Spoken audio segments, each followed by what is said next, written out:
A graça e a paz, meus irmãos, bom dia. Graças a Deus estamos aqui mais uma vez para estudar a palavra de Deus.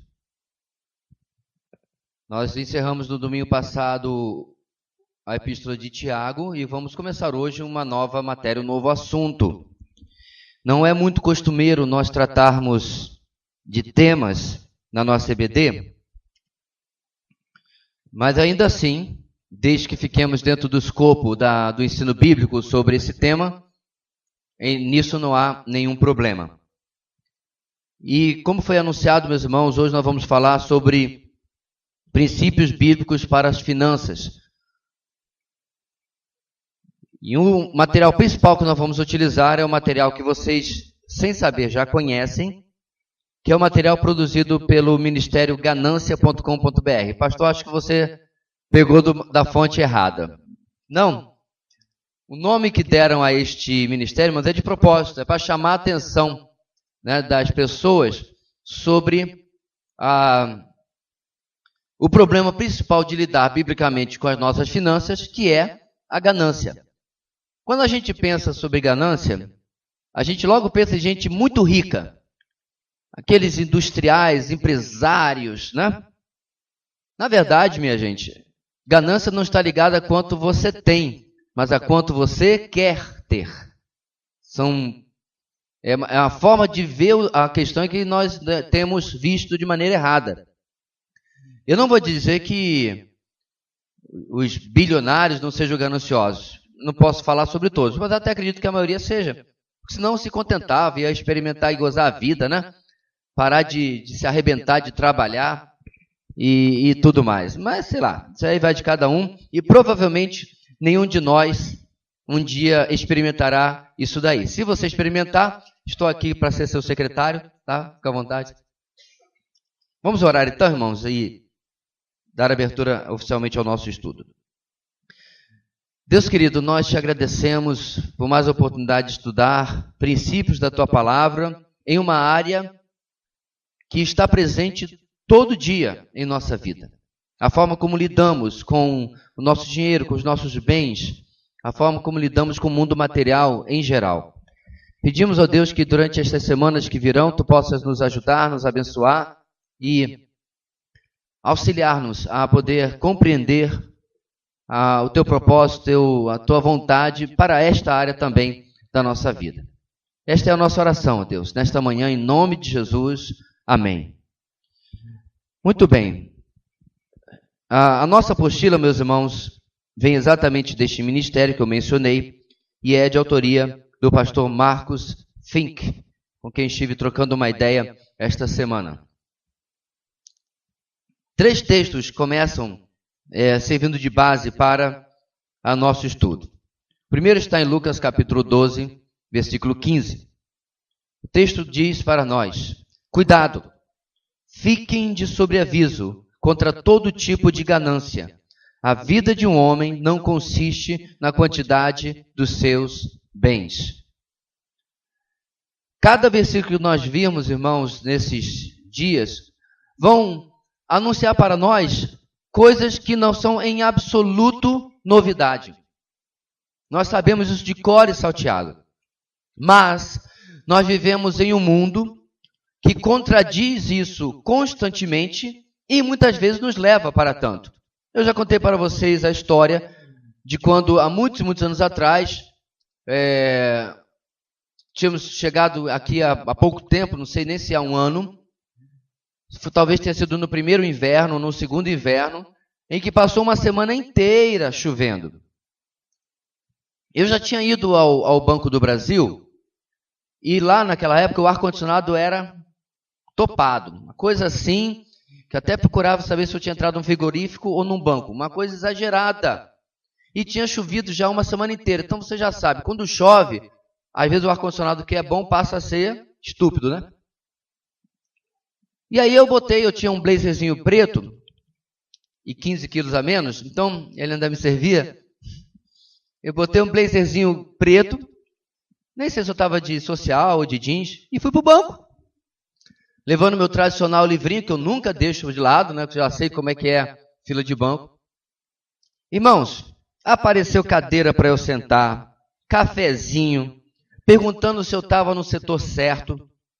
Claro, Boa Vista evoluiu muito em 20 anos, mas a mentalidade era de tal forma provincial que a ideia é que provavelmente vestido daquele jeito eu era um desembargador, um deputado, né, alguma coisa. O assessor de alguém que carrega a caneta do outro, sei lá.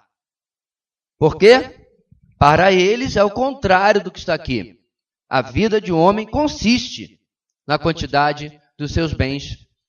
E mal podiam eles, se eles tivessem sido mais observadores, assim tipo CSI ou Sherlock Holmes, eles veriam a chave do meu chevelho pendurada assim na minha cintura. E já iam matar a questão de que alguma coisa estava errada. E era só um cara de blazer mesmo. Não tinha dinheiro sobrando para aplicar em coisa alguma. E não iam perder o seu tempo. Segundo versículo diz, assim, se vocês não forem dignos de confiança em lidar com as riquezas deste mundo ímpio, quem lhes confiará as verdadeiras riquezas? Lucas 16, versículo 11. Esse versículo, irmãos, é intrigante. Porque a ideia que nós temos da vida eterna, ou pelo menos que alguns têm, é a ideia da revistinha da Turma da Mônica, né? Que você vai ficar pulando de nuvem em nuvem com uma harpa na mão, ou uma lira, depende do referencial, tocando vestido de branco. Só acertaram na parte do vestido de branco, porque está lá em Apocalipse. Uma figura um tanto quanto tirada talvez de um quadro medieval, sei lá o quê, e que não tem absolutamente nada a ver com a palavra de Deus. Esse versículo nos mostra, meus irmãos, que a vida eterna, ou na vida eterna, as relações de sociedade serão restauradas. A palavra de Deus não fala até que ponto. Não fala se nós vamos ser mais capitalistas ou tendendo para pelo menos um socialismo verdadeiro, né, no sentido que as pessoas vão compartilhar voluntariamente as suas coisas. Não há nada na palavra de Deus que mostre isso daí. Não há se vai haver uma teocracia, restauração de uma monarquia. Eu acho só que não vai ter democracia, isso é para mim ter certeza, porque democracia é do demo, entendeu? Demo, não, tô brincando. É porque, obviamente, a lei do Senhor será decretada e ninguém vai ter... Não sei, eu não estou gostando dessa lei, não. Ninguém vai nem chegar perto de falar um negócio desse. Meu ponto é, meus irmãos, que existe no texto uma indicação de que nós vamos, com a ausência do pecado, é claro, voltar às relações. Eu não sei se vai ter dinheiro, não é isso, mas você percebe? Aqui fala sobre riquezas verdadeiras. Há galardões, palavra que você está acostumada, né? Na NVI chamada apenas de recompensas, e que nos aguardam na vida eterna. Finalmente, Mateus 6,33, versículo para lá de conhecido. Busquem, pois, em primeiro lugar o reino de Deus e a sua justiça. E aí você conhece o resto do texto, mas a primeira parte fala sobre prioridades. Aonde estão as nossas prioridades? Porque vamos ter muitas coisas, irmãos, que vão disputar conosco a nossa atenção, nosso tempo, mas ainda assim, há de se ter prioridade com as coisas de Deus. Em resumo, quando as coisas de Deus, as coisas espirituais estão em primeiro lugar na nossa vida, meus irmãos, as demais encontram o seu lugarzinho. Em segundo, terceiro, quarto, quinto, ou não importa qual seja o lugar que eles vão se colocar. Ok? Volte-se para a página número 4, o resto é a apresentação do ministério, índice, etc. Pedir ao nosso pessoal do microfone que nessas partes que estão em negrito do versículo, você me ajude aí lendo, ok? Nossa introdução, meus irmãos, fala o seguinte: observando um pouco mais atentamente a nossa sociedade moderna, percebe-se claramente a influência que o dinheiro exerce sobre as pessoas e como a ganância e a cobiça imperam. A sociedade impõe às pessoas implicitamente, ou será explicitamente, ou seja, impõe de maneira velada ou de maneira clara, um estilo de vida em que acumular bens e correr atrás da prosperidade material é o que conta. Meus irmãos, nós já falamos várias vezes sobre isso, mas toda a indústria de marketing é baseada nisso daqui. Tenha este carro, vista esta marca de roupa, faça isso, faça aquilo, tenha, e você vai ser esta ou aquela pessoa. Ok? Tudo tem o objetivo de vincular a sua aquisição daquele produto a algum tipo de sensação ou realização que é facciosa, que não é verdadeira. Então eu observo, meus irmãos, quando você vê uma propaganda, que eles querem mostrar a você que você comprando aquele carro, você vai ser o cara numa rua ensolarada, com as folhas voando, e as pessoas vão olhar enquanto você passa, e blá, blá, blá, blá, blá, blá. E é claro que você não chega na concessionária dizendo assim, tudo bem, eu quero o carro que vai me fazer ser assim, assim, assim, assim, assim. Ninguém é idiota para fazer uma coisa dessa. Isso é, meus irmãos, algo que atua no nosso subconsciente, que atua em áreas da nossa psique, do nosso cérebro, que gostam ou são atraídos por esse tipo de coisas que, obviamente, nós não admitiríamos verbalmente. Ok? Então, a aparência, a apresentação está no âmago da ganância. Você quer para poder ter. Poucas pessoas, meus irmãos, que eu conheço, mas isso existe também, querem muito dinheiro para estar guardado em um lugar e ninguém saber daquilo. E essa é uma outra categoria de ganância que atribui a sua segurança pessoal aos seus bens, do qual a gente vai tratar também, mas isso é uma questão mais rara. A ostentação externa, ok? A aparência é o que principalmente é usado para chamar a atenção das pessoas. Os que seguem esta filosofia logo se deparam com as consequências dessa escolha. Os relacionamentos com as pessoas, a família, a ética e a moral, o bom senso e muitas vezes os princípios e valores fundamentais são sacrificados porque a ganância por riquezas foi colocada em primeiro lugar. Eclesiastes 5:10. Câmbio, teste. Está na apostila já, querido. Está na apostila.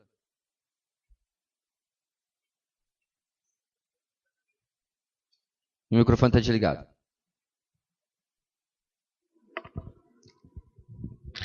Quem ama o dinheiro jamais terá o suficiente. Quem ama as riquezas jamais ficará satisfeito com seus rendimentos. Isso também não faz sentido. Então, meus amados, eu já contei para vocês a história que perguntaram a um dos descendentes de Rockefeller. Eu não sei se a família continua sendo rica até hoje, mas que na antiguidade era a família mais rica dos Estados Unidos. E perguntaram para ele quanto dinheiro que ele ainda precisava. Lembra qual foi a resposta dele? Só mais um pouco. Podre de rico. E a pergunta, quanto dinheiro mais você precisa mais? Só mais um pouco. Nós temos a ilusão, meus irmãos, de que nem o Rendel perguntou aqui na aula de Tiago que tinha a ver com o assunto, se você ganhasse aí 90 milhões que estava acumulado em algum desses prêmios aí, o que você faria? Talvez a resposta, meus irmãos, que tem mais a ver com a natureza humana é ver como é que esse dinheiro pode me render mais dinheiro. Claro que a gente talvez compraria um carro melhor, ajudaria parente, muita gente falou sobre isso, comprar casa para minha mãe, que minha mãe mora de aluguel, ótimo. Mas uma coisa que eu tenho absoluta certeza é que a maioria de nós, até travestido de uma questão de sabedoria administrativa, ia pensar, eu quero saber como é que eu faço mais dinheiro. Porque quer seja 90 reais ou 90 milhões, ele tem fim. E se alguma coisa não for feita, ele vai acabar. Então, se você estabelecer, por exemplo, um salário pessoal de 10 mil por mês, em 900 meses, é isso? 90 meses, sei lá, vai acabar. Não importa quanto você tenha no banco, porque não é infinito. Então, você vai pensar, não, peraí, para que isso não chegue até o final, deixa eu ver como é que eu faço para que eu possa ter o quê? Um pouco mais.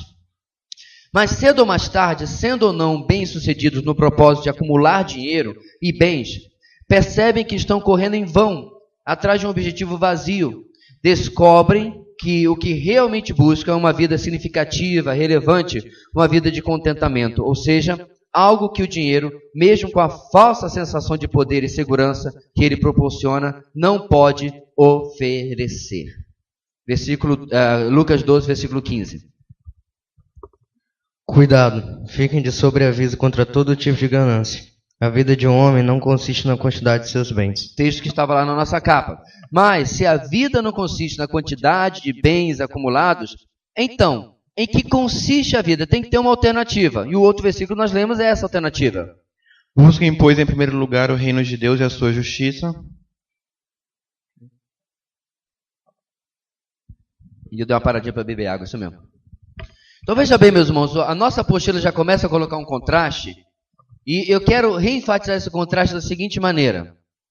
Se nós fôssemos pegar uma régua de 1 quilômetro, e eu pedisse que nessa régua de 1 quilômetro você marcasse a sua vida em comparação com a eternidade.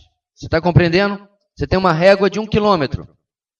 E aí você vai marcar nessa régua de 1 quilômetro o proporcional da sua vida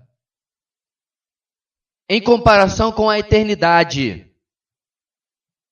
Provavelmente você não vai poder marcar nem 1 milímetro. Talvez você vai ter que marcar alguma medida nem microscópica, no sentido, um nano daquele quilômetro inteiro. Por quê? Porque a nossa vida, por mais que às vezes a gente pense assim, nossa, fulano viveu 90 anos, é muito, né? Não é nada diante da eternidade. De acordo? Então o que acontece, meus irmãos? O primeiro texto de Eclesiastes está falando sobre acumular riqueza nesta vida breve, que passa como um sopro, diz Tiago, que é um nano. E o segundo versículo está falando sobre acumular riquezas na eternidade, que é todo o resto dessa régua de quilômetro. Uma outra ilustração que eu gosto de usar, meus irmãos, é o seguinte.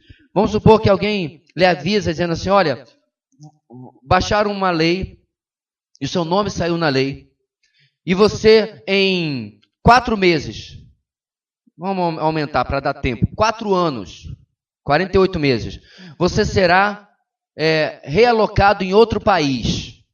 Está me acompanhando? Então você está aqui, mas teve uma lei, você vai ser realocado para outro país. 4 anos. E aí, o que você vai usar nesse país, ou como você vai chegar neste país, você vai ter que agora acumular nesses 4 anos. Ok? Então tudo que você vai ganhar vai ser pago em moeda daquele país. E não mais para cá. Porque aqui você não vai ficar mais muito tempo, só mais 4 anos. E para lá vai ficar tanto tempo quanto você viver. Estão me acompanhando? O que aconteceria com essa pessoa, meus irmãos?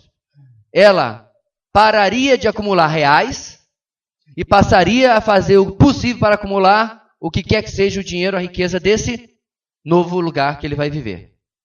Essa não é exatamente a ilustração da sua vida eterna?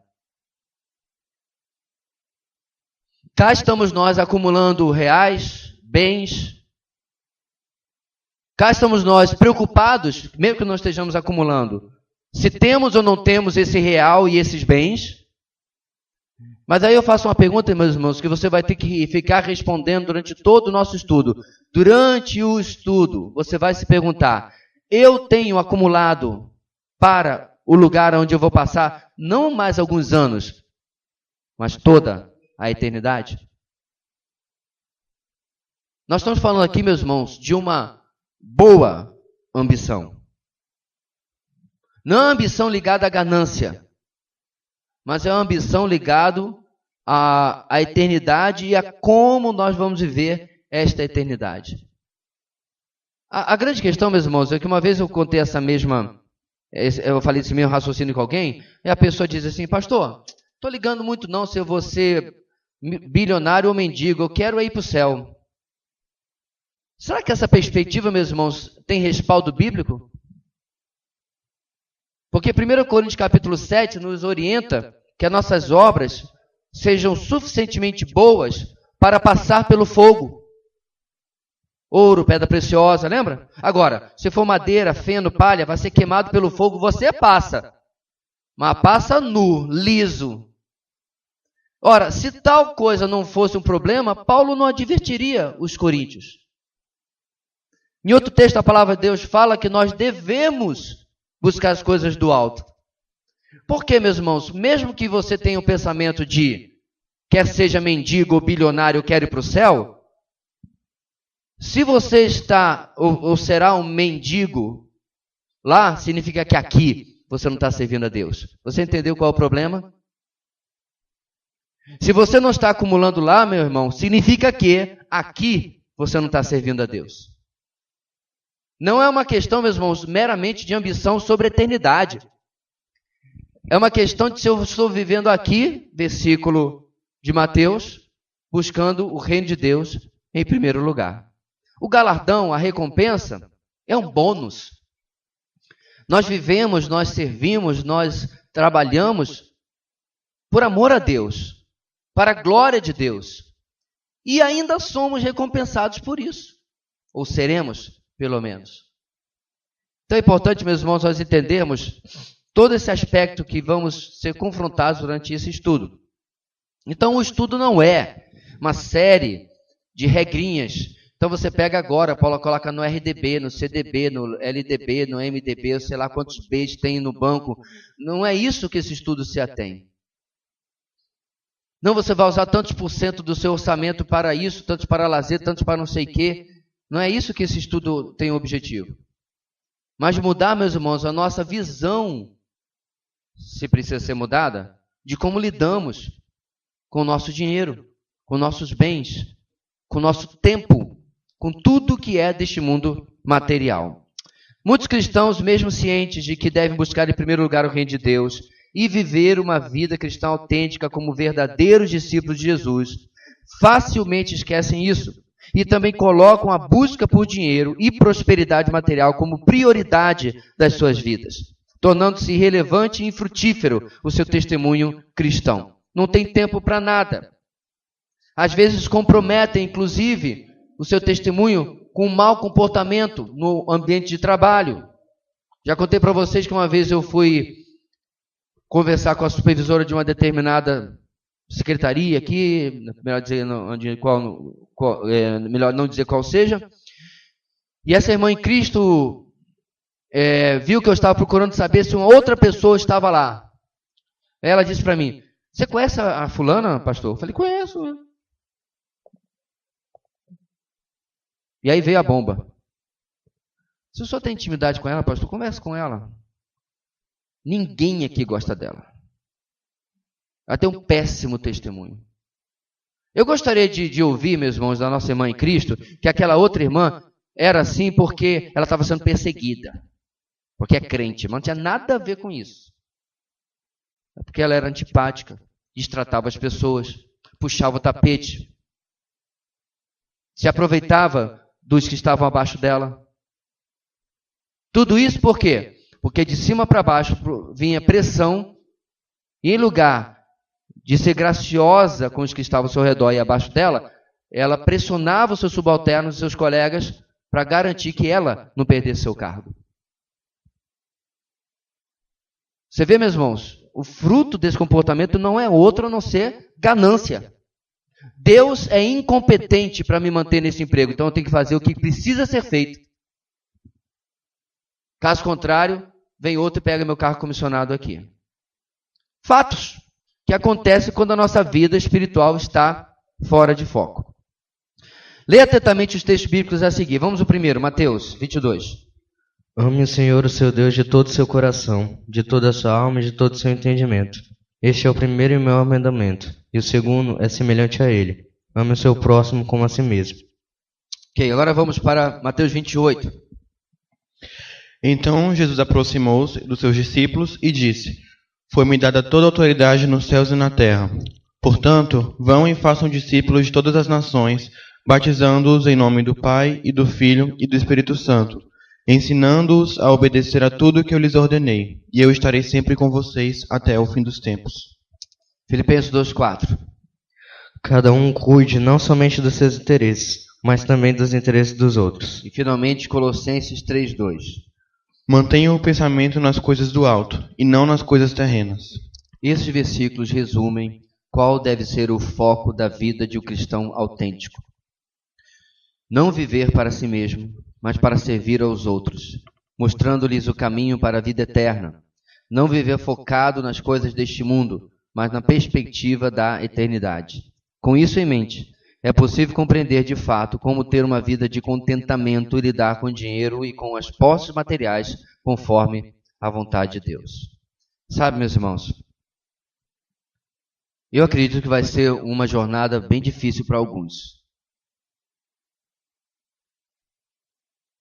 Muitos de nós, em cada estudo bíblico que nós temos em nossa igreja, em cada pregação, chegam para mim e dizem assim: pastor, eu não sabia que eu era assim. Eu achei que eu não era esta pessoa.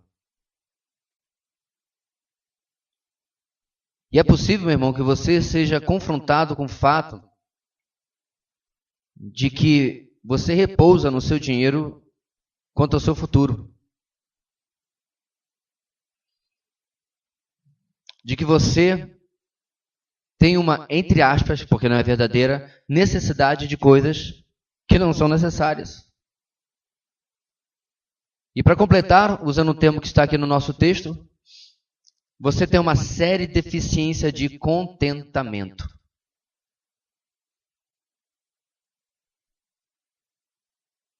Eu me lembro que há muitos e muitos anos atrás, eu tive dificuldade de lidar com um artigo que mostrava que pessoas extremamente bem-sucedidas nos Estados Unidos, ganhando em média por ano 7 dígitos. 7 dígitos significa que eles já passaram de 999.999 dólares por ano. Pastor, isso é muito dinheiro? É só você multiplicar 1.3.2 dá 3.200.000 reais por ano. E eles abriram mão de posições em empresas, em indústrias e etc., assim, para ir morar no interior dos Estados Unidos, cidades menores, e que pagavam muito menos. Você pode dizer assim também, depois de ter ganho 1 milhão por ano, até eu vou, né? Será? Não é exatamente o que a gente está falando aqui? Será que iam? Então, eu estava falando, meus irmãos, que essas escolhas foram feitas principalmente por pessoas de fundamentação religiosa, cristã, e casais com filhos pequenos, que perceberam que não conseguiam ter tudo. Ser um grande empresário, ser aquela profissional e ser pai e mãe, como eles estavam aprendendo na palavra de Deus. Fizeram uma escolha, uma decisão. E às vezes eu pergunto, meus irmãos, se cada um de nós está preparado, dado as mesmas situações, de tomar a mesma decisão. O objetivo desta apostila é fornecer orientações e princípios para uma vida financeira equilibrada, de acordo com a perspectiva bíblica, para você não ser enganado pelos valores materialistas que regem a nossa sociedade de consumo, nem se tornar escravo do dinheiro e da ganância, mas para ser um mordomo fiel do dinheiro e dos bens materiais, honrando o Senhor em tudo e cumprindo o propósito de Deus em sua vida. Queremos também oferecer ferramentas úteis e motivar você a transmitir os princípios bíblicos de finanças e bens materiais a outras pessoas. Lucas 16:11. Assim, se vocês não forem dignos de confiança em lidar com as riquezas deste mundo ímpio, quem lhes confiará as verdadeiras riquezas? Muito bem, irmãos. Uma expressão que você precisa se acostumar é a expressão mordomo fiel.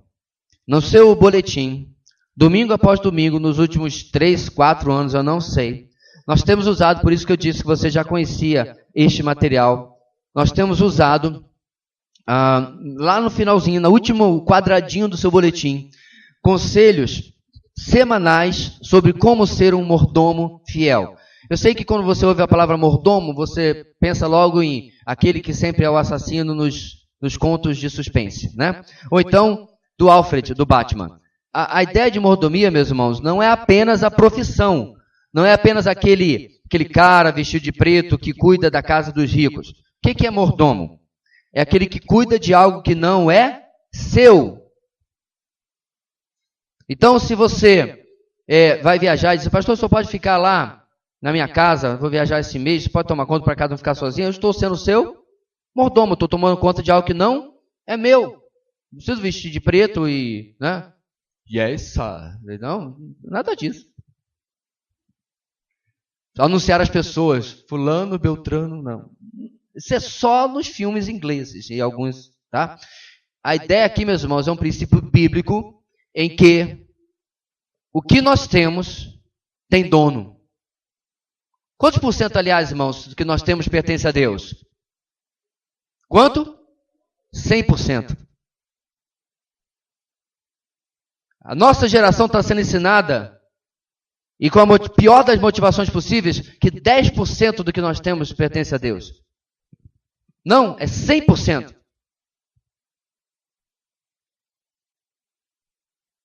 Quer você concorde ou não concorde com o dízimo, o fato positivo dele é que ele já é uma declaração possível, lá em Gênesis, não precisa nem usar a lei para isso, de quanto você deve investir na obra de Deus. O mais difícil é saber o que fazer com o resto, com os 90%, do que com essa primeira parte. Mas esse é o assunto mais lá para frente. Então, se tudo pertence a Deus, eu sou o mordomo. Estou cuidando de algo que não é meu. Vamos para o último quadrado aí da página número 4. Bom, quem não tem apostila, a irmã Lúcia está lá, tá? Com a sua. Alguém da multidão disse a Jesus: Mestre, diz a meu irmão que divida a herança comigo. Respondeu Jesus: Homem, quem me designou juiz ou árbitro entre vocês? Então lhes disse: Cuidado, fiquem de sobreaviso contra todo tipo de ganância. A vida de um homem não consiste na quantidade dos seus bens. Então lhes contou esta parábola. A terra de certo homem rico produziu muito. Ele pensou consigo mesmo: O que vou fazer? Não tenho onde armazenar minha colheita. Então disse: Já sei o que vou fazer.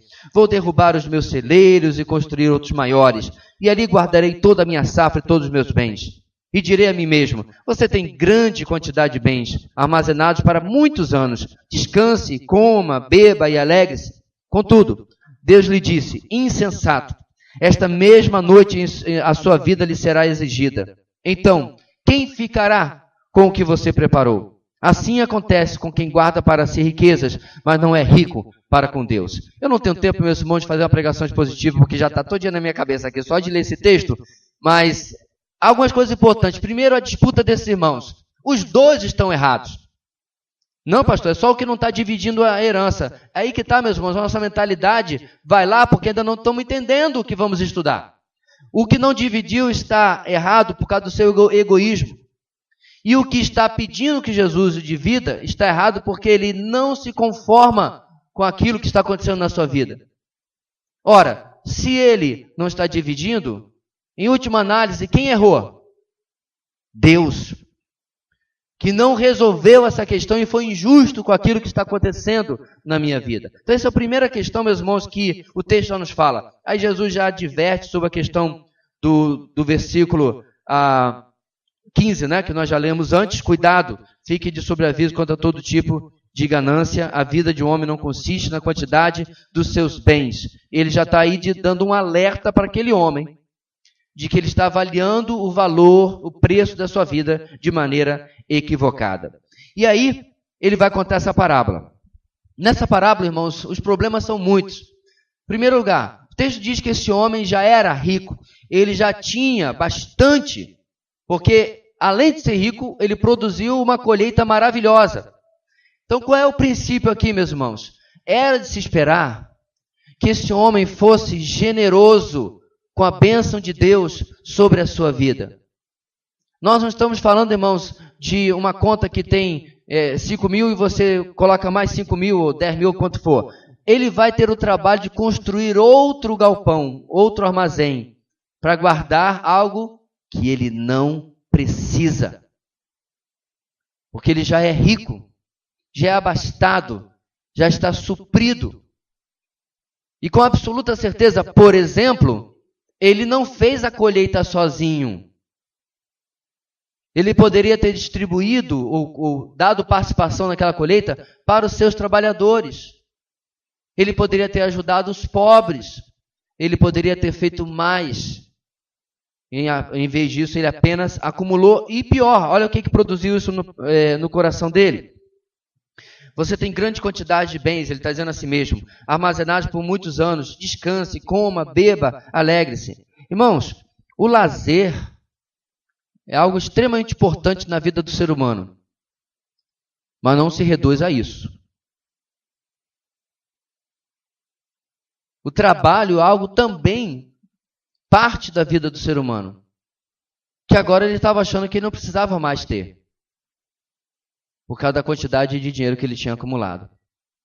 E aí finalmente o texto termina, irmãos. Eu estou sobrevoando aqui. que Deus diz para ele: insensato, esta mesma noite a sua vida será exigida. Então, quem ficará com o que você preparou? Então, perceba, meus irmãos, é de novo a ideia de que ele não investiu no futuro espiritual dele, na vida eterna. E agora ele vai morrer, ele vai ser enterrado provavelmente com uma roupa bem bonita. Todo mundo é enterrado com roupa bonita, como se fosse mudar alguma coisa, né? Para mim, pode botar qualquer camisa, qualquer calça, vai que as roupas bonitas podem servir para alguém. E aí ele é enterrado, todo bonito, mas tudo que ele acumulou fica para trás. Não o serve em absolutamente mais nada. Aí você pode dizer: pastor, mas vai servir aos herdeiros dele, à viúva, aos filhos, etc. Mas, meus irmãos, ele está indo para a eternidade. E a sua vida toda girou em torno das coisas erradas. E ele, em absoluto, vai usufruir de verdade na eternidade de algo que valha a pena. Assim acontece com quem guarda para si riquezas, mas não é rico para com Deus. O resumo dessa nossa introdução, meus irmãos, é como nós precisamos examinar o nosso coração. Uma vez que nós não temos ninguém rico na nossa congregação. Não temos nenhum grande empresário, não temos ninguém que pudesse ser: pastor, escolhe o terreno aí que a gente vai comprar para poder construir a sede da igreja. Não temos ninguém nesse nível, e mesmo que um dia tivermos, tanto faz como tanto fez. O que eu quero destacar aqui, irmãos, é que nós estamos, mesmo com um pouquinho de desnivelamento, nós estamos no mesmo barco. Neste barco, irmãos, aonde o dinheiro que nós temos precisa ser olhado com desconfiança, para que ele não tome o lugar na nossa vida, para que ele não assuma um lugar na nossa escala de valores que atrapalhe e muito a nossa vida espiritual, a nossa vida com Deus. E é interessante, meus irmãos, que na nossa apostila, na página número 5, em lugar de falar de mais versículos sobre dinheiro, olha o que o pastor Marcos Fink colocou aqui na página número 5. O acontecimento mais importante da história. Com a figurazinha que você tem aí do lado direito, você já sabe sobre o que ele vai falar, né?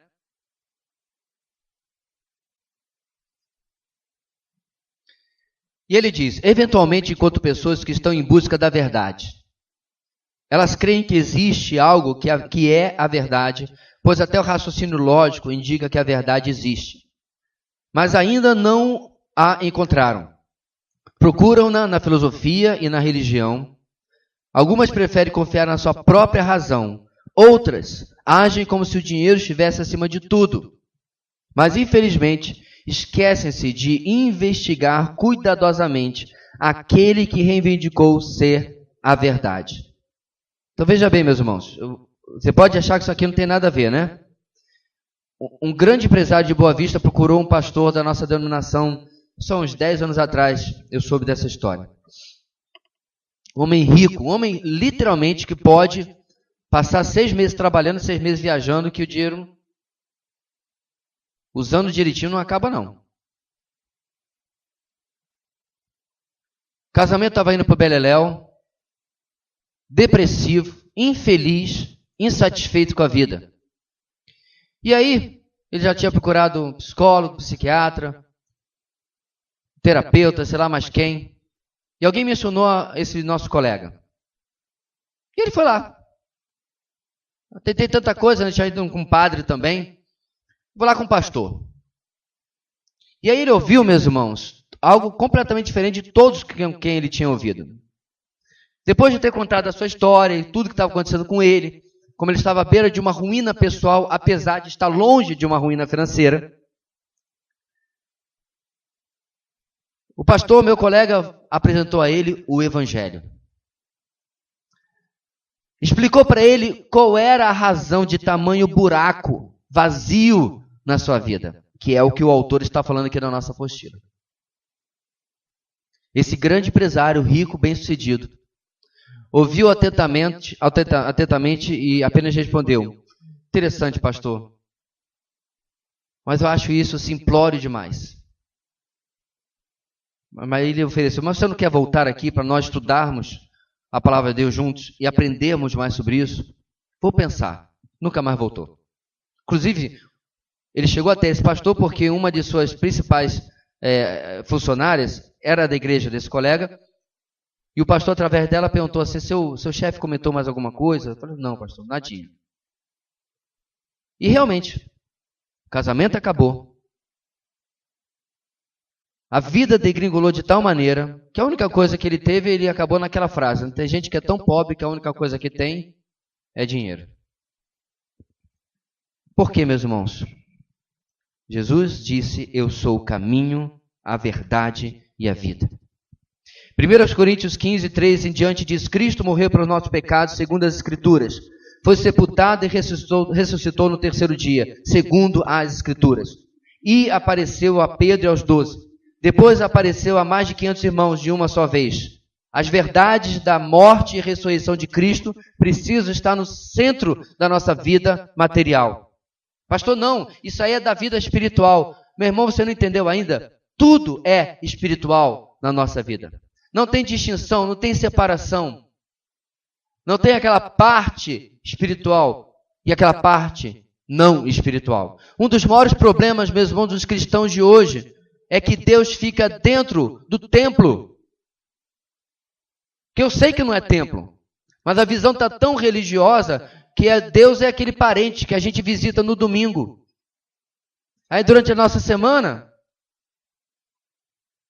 você já matou a charada por que a sua vida tem sido tão impactada por uma ferramenta tão simples como um diário de oração silenciosa, o devocional que a gente usa na nossa igreja?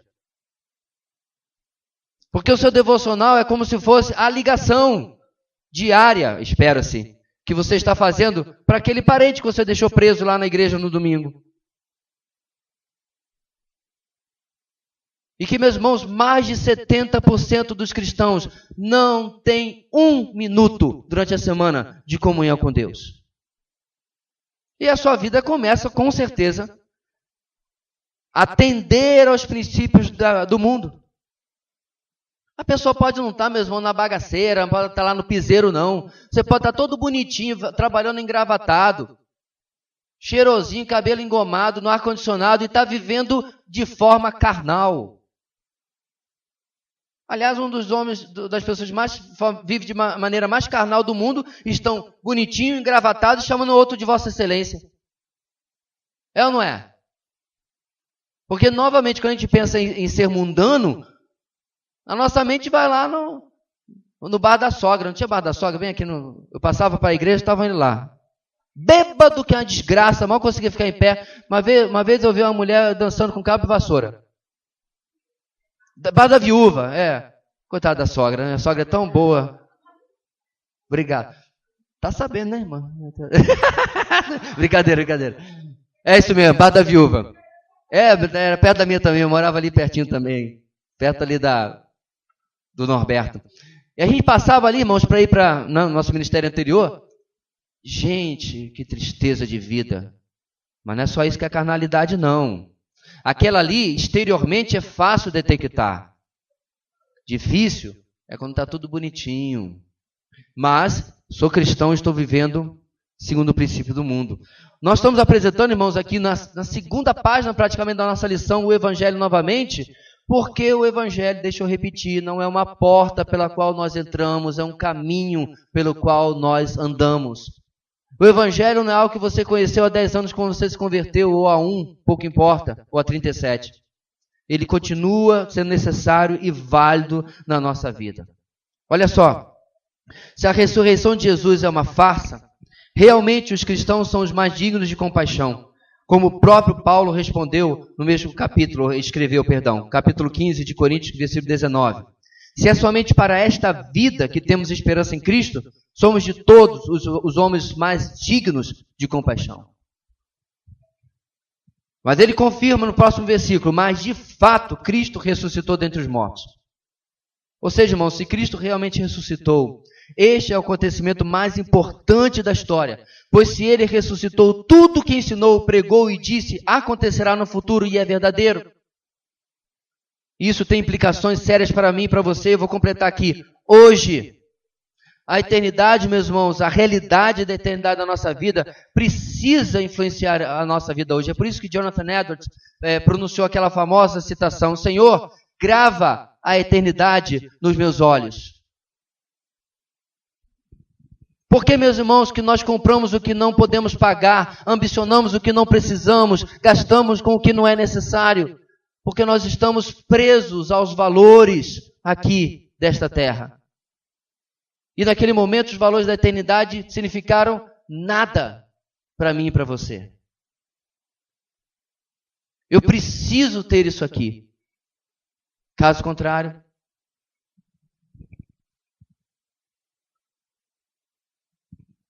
precisamos, irmãos, compreender o papel do Evangelho, da morte e ressurreição de Cristo na nossa vida. Há evidência suficiente para demonstrar que Jesus Cristo ressuscitou e que Ele é quem disse que era. Portanto, se você desconhece as implicações disso para a sua vida, recomendamos que tome conhecimento disso enquanto é tempo. Por que nós estamos também falando sobre isso aqui? Não há como você aplicar princípios bíblicos de finanças se você não nasceu de novo. Essa é a razão, meus irmãos, que cursinho de o que quer que seja, de casais, de hombridade, de feminilidade, de finanças, para incrédulo, não funciona. Se você que é salvo, regenerado, habitação do Espírito Santo, já luta para viver isso aqui, você vai querer que o incrédulo viva? Tem lógica isso? Eu digo isso, irmãos, porque nós já erramos como igreja. Nós tivemos um curso de casais aqui, recheado de ótimos conselhos, que era uma luta para os irmãos da igreja poder aplicar e viver, e depois de determinadas turmas, nós começamos a convidar descrentes. Quantos daqueles casais que fizeram aquele curso estão, ou se converteram e estão congregando hoje? Eu vou lhe ajudar. 0. São ótimos conselhos.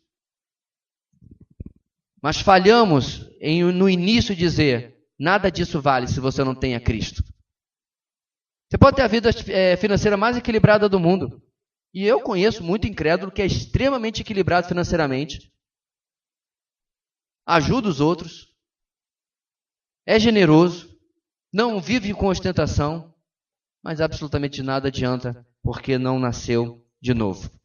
Conhecer isso, posicionar-se diante disso e viver de acordo com isso é incomparavelmente mais importante do que ter muito dinheiro e conforto nesses poucos anos, ou somente meses ou dias, que lhe restam nesta terra.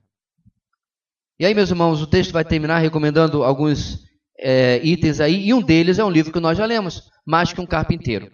Né? Praticamente toda a nossa igreja leu. Quem não leu, a gente está providenciando alguns novos exemplares. Por quê? É um livro que confirma de maneira inequívoca evidências bíblicas e outras sobre a morte e ressurreição de Cristo. 2 textos para nós terminarmos. Jesus Cristo é o mesmo ontem, hoje e para sempre. Hebreus 13:8. Não há salvação em nenhum outro, pois debaixo dos céus não há nenhum outro nome dado aos homens pelo qual devamos ser salvos. Atos 4:12. Antes de nós continuarmos, meu querido, pouco importa se você está frequentando essa igreja há 300 anos. Pouco importa se você tem cargo, se você faz devocional todo dia. Uma vez perguntaram a um pregador, se não me engano foi até Spurgeon, não foi George Whitefield, por que toda mensagem ele falava que importa nascer de novo. E perguntaram, pastor, mas por que em toda pregação você fala que importa nascer de novo? Ele olhou nos olhos daquela pessoa e disse, porque importa nascer de novo. Irmãos, a coisa mais importante no mundo é ser salvo. Não há absolutamente nada que supere isso. Chore, lamente. Se os seus entes queridos não ouvem e não atendem ainda o Evangelho, ore por eles. Porque não há absolutamente nada mais importante. Se para levar o Evangelho a eles você precisa se humilhar e restaurar relacionamentos, se humilhe e restaure relacionamentos. E se você está frequentando esta igreja ou qualquer igreja e você não tem absoluta e bíblica certeza da sua salvação, meu querido, deixa eu lhe repetir esta expressão: importa nascer de novo. Porque tudo aquilo que nós vamos ouvir nas próximas semanas não tem absolutamente nenhum valor, significado, se o seu destino eterno não está selado já em Cristo Jesus. E ademais, será impossível você viver tais princípios com alegria, com contentamento, se a eternidade não for mais valiosa para você do que a sua vida agora. E a eternidade, é o meu entendimento bíblico, só vale mais para aquele que já nasceu novamente em Cristo Jesus. Na nossa página 6 nós temos um artigo que saiu na revista Veja, está aí a referência bibliográfica, em 2001, escrito por Stephen Kunitz, que ele vai falar sobre ambição e ética. Como eu falei agora há pouco, meus irmãos, existe uma boa ambição. E a ambição, de certa forma, ela é uma questão neutra. Ok? A grande questão, meus irmãos, é que geralmente nós a usamos em um contexto errado. E aí ela acabou pegando mais um cheiro de coisa errada. Por exemplo, eu posso usar a palavra, ou até o verbo ambicionar, né? Não, eu estou ambicionando poder viajar de férias. Não é comum, mas está dentro da regra e do significado da palavra. Eu estou desejando tal coisa. Mas geralmente, a gente usa quando alguém está ambicionando alguma coisa que é ligado sempre a dinheiro e geralmente é algo que eu quero por demais. Mas vamos ver o que significa de verdade a palavra ambição, juntando a ela o conceito da palavra ética. Vamos lá? Ambição é tudo o que você pretende fazer na vida. São seus objetivos, seus sonhos, suas resoluções para o novo milênio. Por exemplo, ele está aqui em 2001, né? Então ele usou essa expressão, mas a gente pode simplesmente colocar para os próximos anos.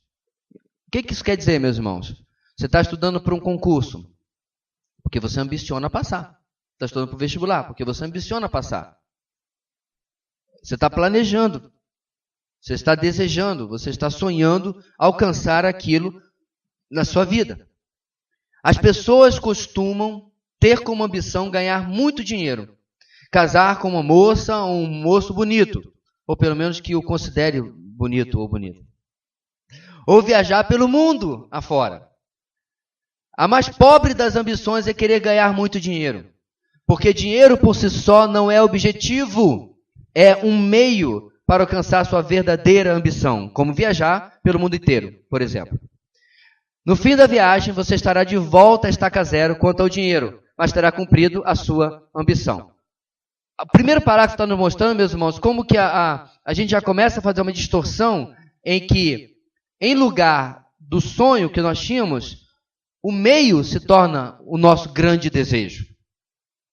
É quando você começa a acumular aquele dinheiro para poder fazer aquela viagem, fazer aquele curso, daqui a pouco, quando você conseguir guardar esse dinheiro, você olha para o dinheiro e diz assim, olha para o curso, dinheiro, viagem, nossa, que pena de gastar tanto dinheiro. Que ele já tem se tornado um fim em si mesmo. Porque, meu irmão, falsa que seja, traz segurança ter aquele dinheirinho no banco. Que mês que vem, se você levar um pé no traseiro no seu trabalho, você diz, tenho aí 4 meses de auxílio-desemprego, tem mais esses 1.000 e tanto aqui no banco, dá para aguentar tantos meses. O desespero vai vir quando esse dinheiro acabar e os 4 meses passados do auxílio-desemprego, né? Porque a minha confiança estava no lugar errado. A minha confiança não estava colocada primordialmente em Deus. O texto continua, as pessoas mais infelizes que eu conheço são as mais ricas. Quanto mais rico, mais infeliz. Nunca me esqueço de um comentário de uma copeira na casa de um empresário arquimilionário que cochichava para a cozinheira. Todas as festas de ricos são tão chatas como esta? A resposta da cozinheira, sim, todas, sem exceção. Você já teve uma festa de rico ou um jantar de rico? Concordo plenamente com esse parágrafo. Me emperequetei todo por um treco chato que é a desgraça. Uma comida que me fez sair de lá doido para passar num McDonald's para comer de verdade. Uma melequinha de sequinha, uma porçãozinha de sei lá do que. Eu falei, quando é que vai chegar arroz, feijão e a posta de picanha que a gente comer de verdade? Mas claro, uma fortuna. Aparência. E aí o texto fala, de fato ninguém estava cantando em volta de um violão. Os homens estavam em pé numa roda falando de dinheiro. E as mulheres numa outra roda conversavam sobre não sei o quê, porque eu sempre fico preso na roda dos homens falando sobre dinheiro. Os homens geralmente nesses ciclos tratam de dinheiro. Quem tem mais, quem não tem, quem não tem mais. E as mulheres estavam falando sobre o quê? Como gastar o dinheiro.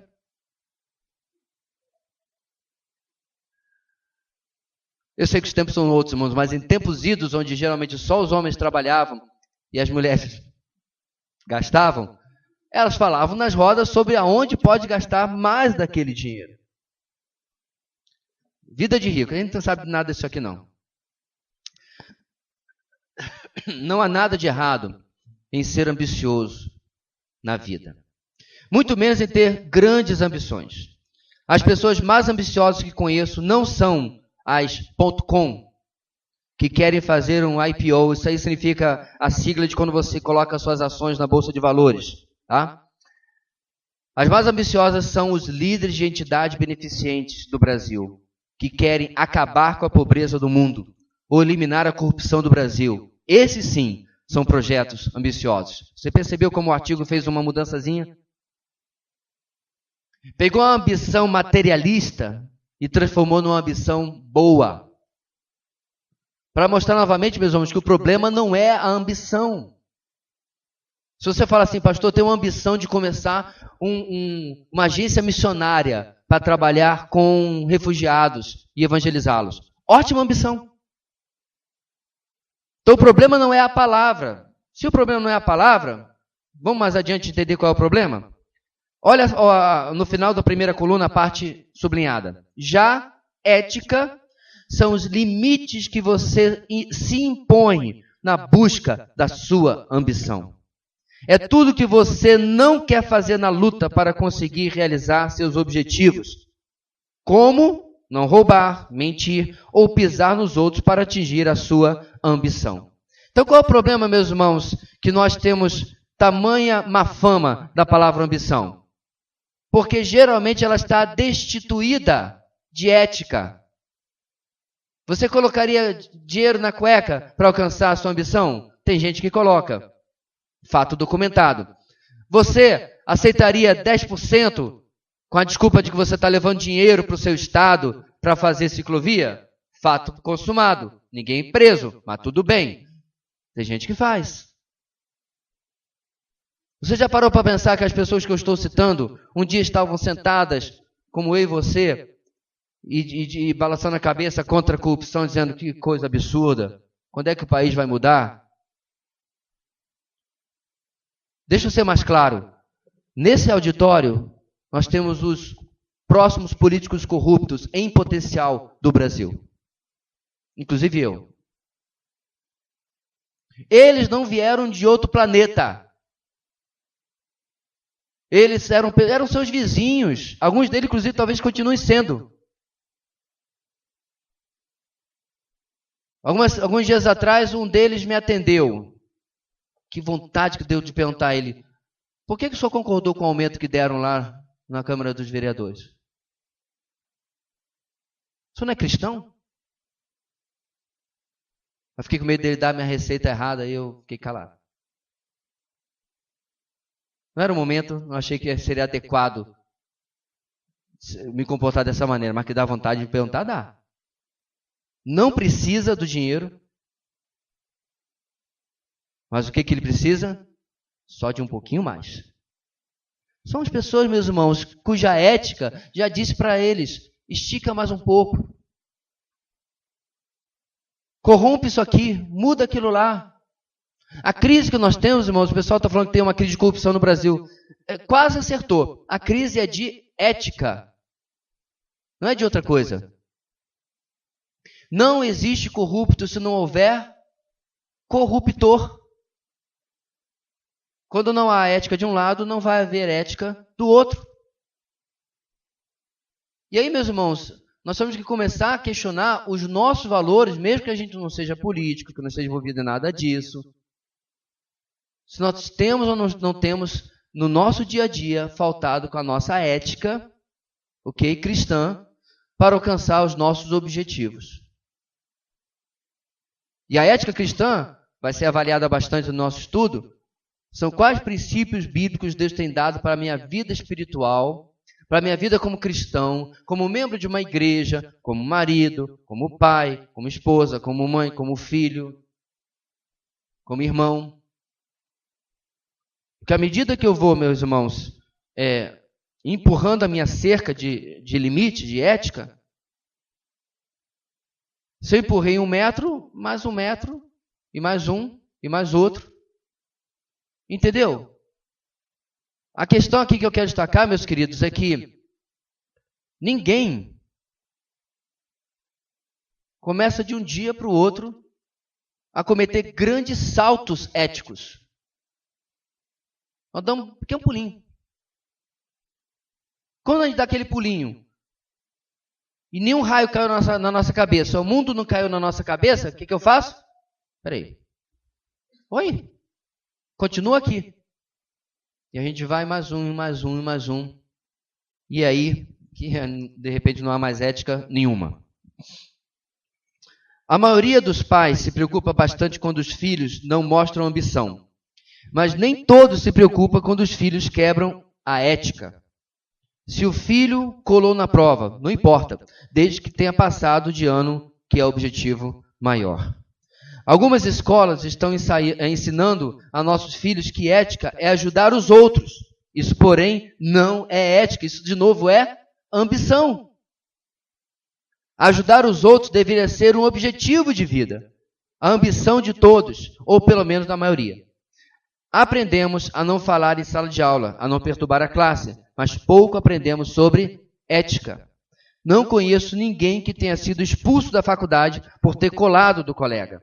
Ajudar os outros e nossos colegas faz parte de nossa ética, tudo com aspas, né? Não colar dos outros, infelizmente, não faz.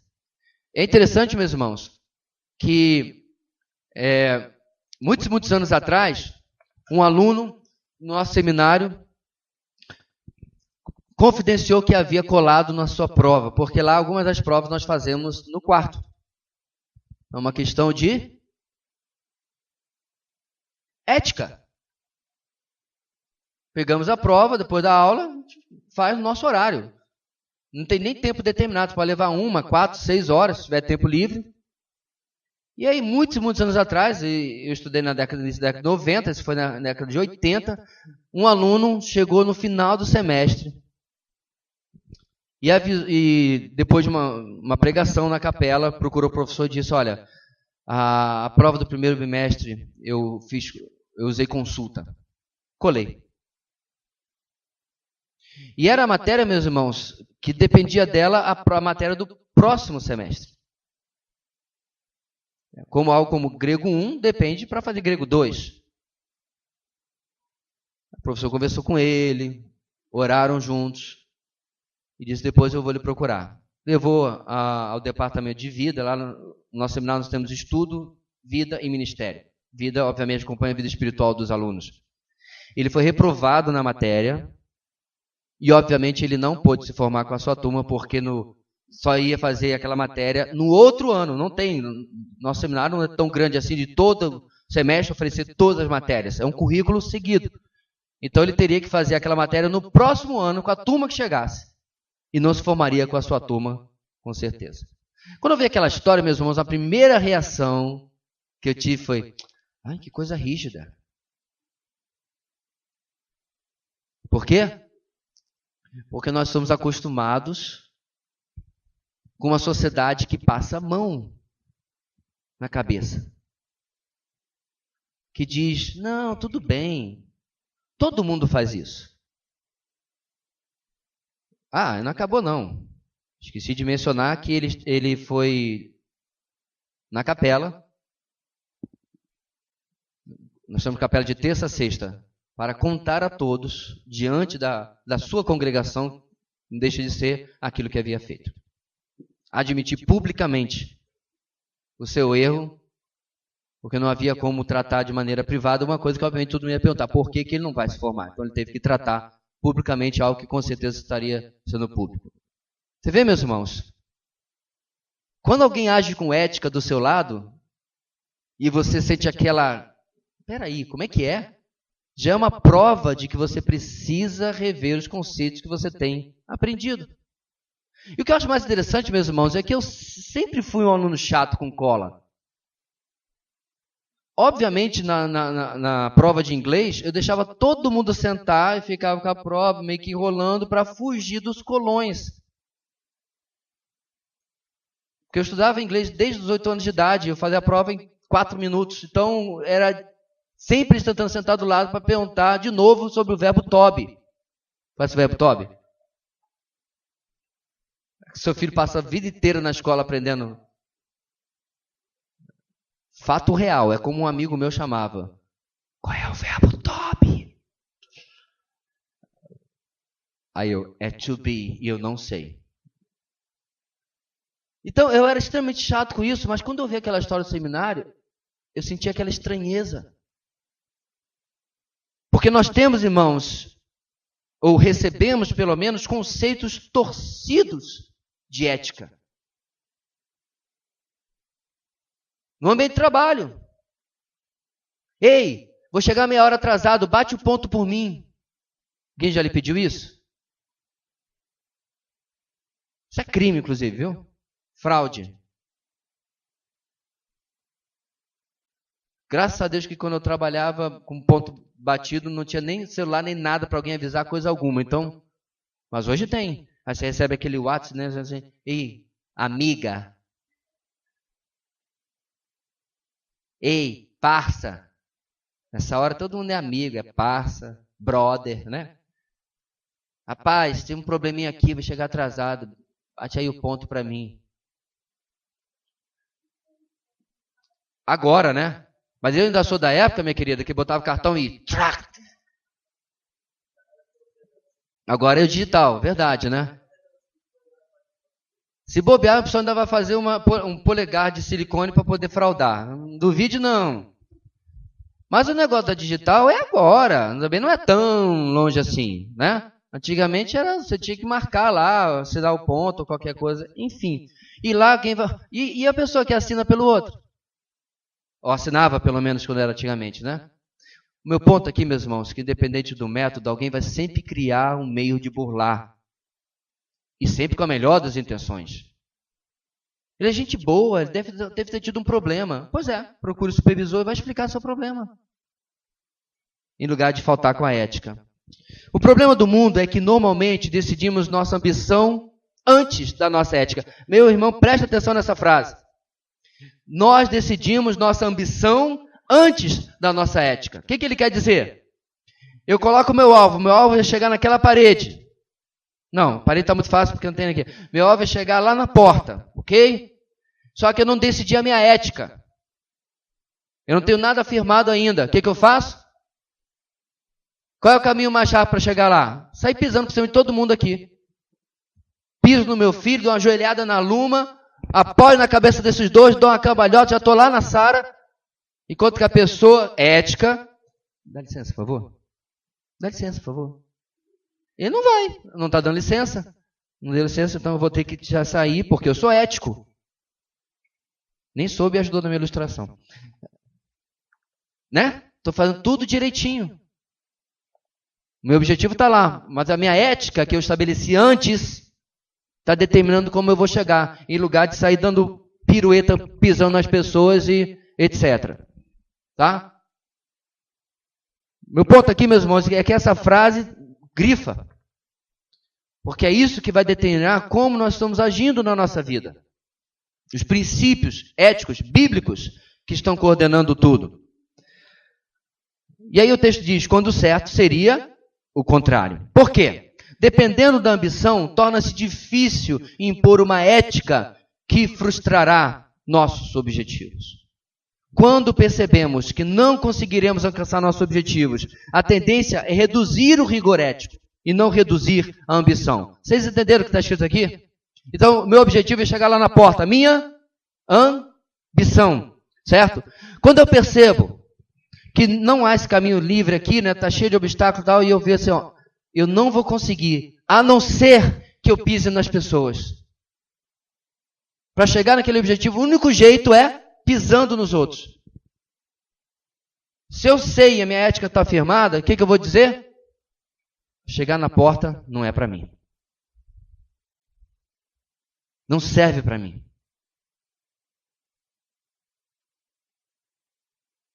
Você pensa, pastor, isso tem a ver com igreja? Essa é a razão, meus irmãos, da existência das universais e mundiais. Ética bíblica foi deixada completamente de lado, com um objetivo tosco.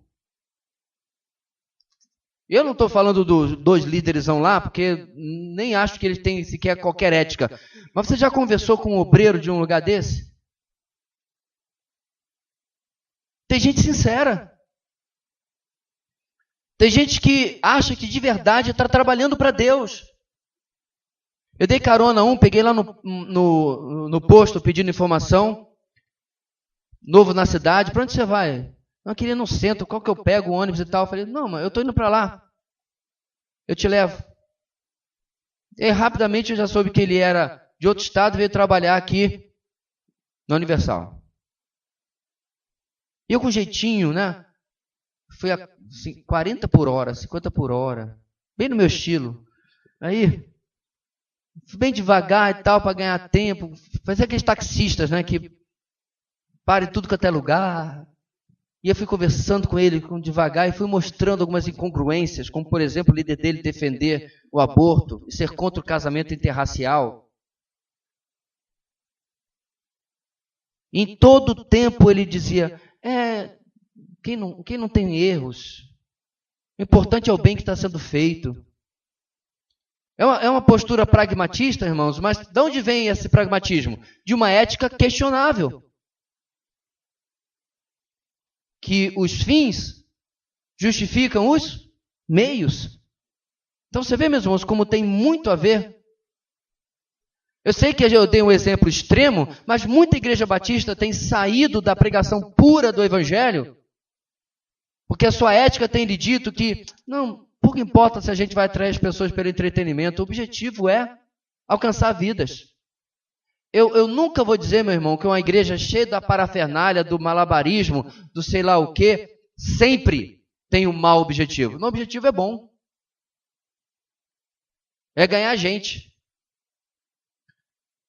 A questão é que eles falharam em definir a sua ética antes. A ética do seu ministério, a ética da sua pregação. Eu, como pastor, não sou livre para fazer o que eu quiser. O ministério cristão tem dono, e não sou eu, e muito menos você. É o dono que determina o que vamos ou não vamos fazer. Isso vai afetar a sua pregação, isso vai afetar o seu ministério, isso vai afetar como você conduz a igreja, e assim por diante. E tudo está, obviamente, na palavra, não tem outro lugar. E o nosso texto continua. Para explicar isso que eu acabei de falar, Mônica Levinsky, uma insignificante estagiária na Casa Branca, colocou a ambição na frente da ética e tirou o Partido Democrata do poder, numa eleição praticamente ganha, pelo enorme sucesso da economia na sua gestão do caso do partido. Se você não está lembrando, você é muito novo para isso, foi a estagiária que teve um contato sexual com o então presidente dos Estados Unidos, Bill Clinton, né?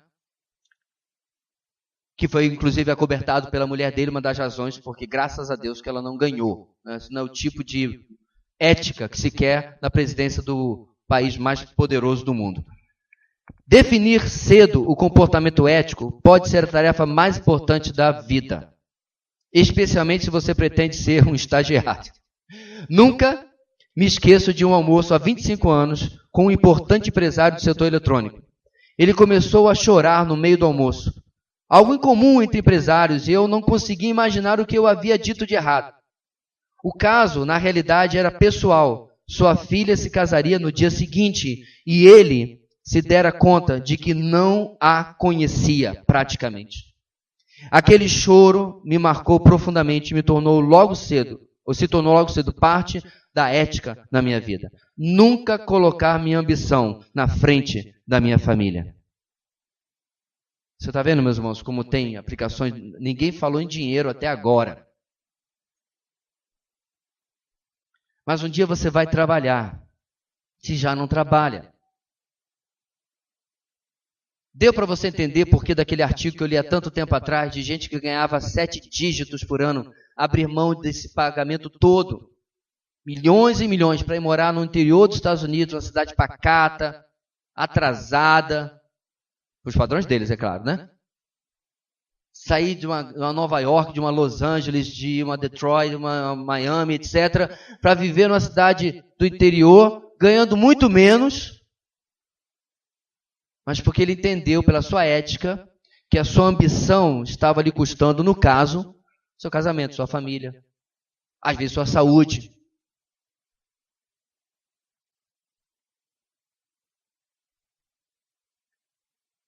Talvez isso vai servir, meus irmãos, para alguns dos nossos jovens a repensar as suas escolhas profissionais. Ou pelo menos futuramente suas escolhas profissionais.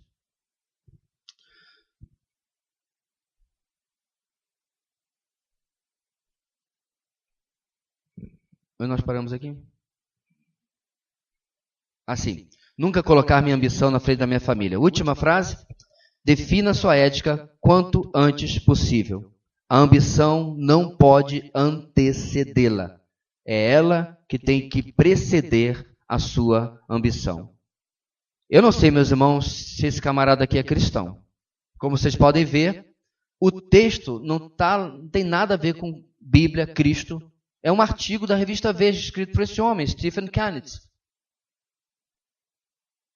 Mas o pastor Marcos Fink botou aqui porque, se ele não é, ele um dia já foi influenciado por princípios cristãos. E não é tão difícil assim num país de berço cristão como os Estados Unidos. Mas é impressionante como se casa perfeitamente naquilo que nós estamos vendo. Olha o texto do rodapé da nossa página 6, nosso estudo aqui. Marcos 8, 34 e 38. Então Jesus chamou a multidão e os discípulos e disse: se alguém quiser acompanhar-me, e negue-se a si mesmo, tome a sua cruz e siga-me. Pois quem quiser salvar a sua vida, a perderá. Mas quem perder a sua vida por minha causa e pelo evangelho, a salvará. Pois que adianta o homem ganhar o mundo inteiro e perder a sua alma? Versículo do meio está destacado, irmãos, para nós não perdermos de vista. Ou o que o homem poderia dar em troca de sua alma? Se alguém se envergonhar de mim e das minhas palavras nesta geração adúltera e pecadora, o Filho do Homem se envergonhará dele quando vier na glória de seu Pai com os santos anjos. Queridos, se você já assistiu um tanto de filmes como eu já assisti, você já deve ter visto diversas histórias que retratam bem isso que está no final desse artigo. Tem, por exemplo, um filme do Nicolas Cage, que de alguma maneira, que no filme não explica direito, ele acorda como se a sua vida tivesse sido diferente. Já assistiu? Um homem de família. Ele acorda não um grande empresário, que tem, infelizmente, uma mulher diferente na sua cama todo dia, mas vive sozinho. No dia seguinte ele acorda na cama da sua família, com a sua namorada de juventude, a qual ele trocou pela carreira. E uma casa cheia de meninos, questionando as suas escolhas. Esse, irmãos, é um de muitos filmes. Sabe o que eu acho mais engraçado? As pessoas que fazem esses filmes, muitas vezes, têm a vida completamente destruída e não priorizam as suas famílias. Ou seja, fazer um filme sobre valorizar a família acima de tudo é fácil. viver essa realidade em um mundo ambicioso, em que roda milhões e milhões de dólares, é bem diferente. Por isso, meus amados, que eu percebo que só o Evangelho pode realmente mudar os nossos valores, a nossa ambição, e aí fazer ou nos dar a ética necessária para podermos chegar até onde Deus deseja que nós cheguemos. Durante esta semana, eu gostaria que você prestasse atenção naquilo que nós estudamos hoje. E para terminar, coloca aí, meu filho, o vídeo. De como, muitas vezes, a busca pela ambição errada pode ser, em definitivo, a nossa ruína. Dá só um minutinho. Corre lá, Zaf, apaga número 1, para ficar mais fácil enxergar aqui. Eu vou colocar esse vídeo na gravação também, para os outros poderem assistir depois. Vamos ver esse vídeo rapidinho. Você deve ter visto talvez em algum lugar, mas preste atenção agora.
O que eu acho interessante desse vídeo, meus irmãos, é que ele já estava errado quando pegou a barra de chocolate, mas simplesmente não satisfaz.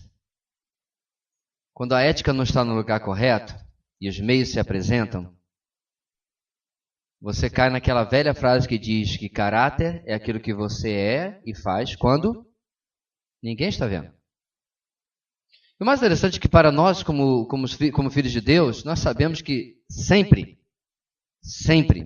alguém está vendo. E o mais interessante é que ele é o que deveria importar, é o que menos importa. Nós não faríamos do lado do nosso esposo, nossos filhos, nossos pais, mas fazemos ao lado dele. Então o vídeo de hoje ilustra, meus amados, como que nós precisamos passar esta semana revendo as nossas ambições, lembrando que elas são apenas nossos alvos de vida. Essa semana no nosso grupo nós falávamos mais uma vez sobre algo que eu ouço constantemente, né? Gente que só vive aspirando morar em outro lugar, sair de Boa Vista. Eu chamo da síndrome das malas não desfeitas. Está sempre pronto para entrar no primeiro avião e ir embora. É um ótimo exemplo, irmãos, de nós aplicarmos isso. Essa ambição tem passado por quais princípios éticos? A vontade de Deus, por exemplo, é um princípio ético. Esta é a vontade de Deus para você? E assim, meus irmãos, exemplos à parte, você vai aplicar isso em tudo. A sua presença ou ausência nas programações da igreja? A sua contribuição ou não contribuição? O seu orçamento agora para o mês de setembro, que está começando. Quais são os princípios éticos que vão reger esses alvos, essas ambições que eu e você temos? Que esta semana, amados, nós possamos já começar a pensar, porque nós vamos continuar lidando a vida inteira com o mundo material, né? Infelizmente. Começar a pensar sobre exatamente qual a inclinação que a minha vida está tendo nesta área tão importante. Amém. Vamos colocar de pé?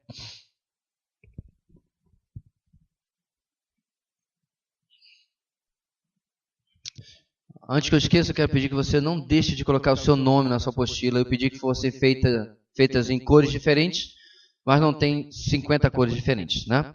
Então, de uma maneira ou de outra, você vai encontrar outras da mesma cor que a sua. Então, não deixe de colocar o seu nome antes de ir embora, até de preferência, para você não perder a sua apostila. O que é? Não consegui ler lábios. Hã? É.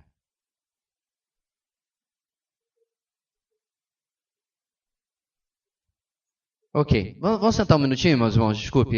Aliás, perdão. Eu vou orar, tá? Pode sentar. Eu vou orar para a gente encerrar por causa da gravação, né? Senão não faz sentido aqui. Oremos. Deus querido, nós queremos agradecer por esse nosso novo estudo, que com certeza ele vai mexer conosco em muito mais do que apenas dinheiro. Que tu nos ajudes, ó Deus, como igreja, a amadurecer nessa questão. E que isso se reflita, Pai, em nossos lares e em nossa vida como igreja, como um todo.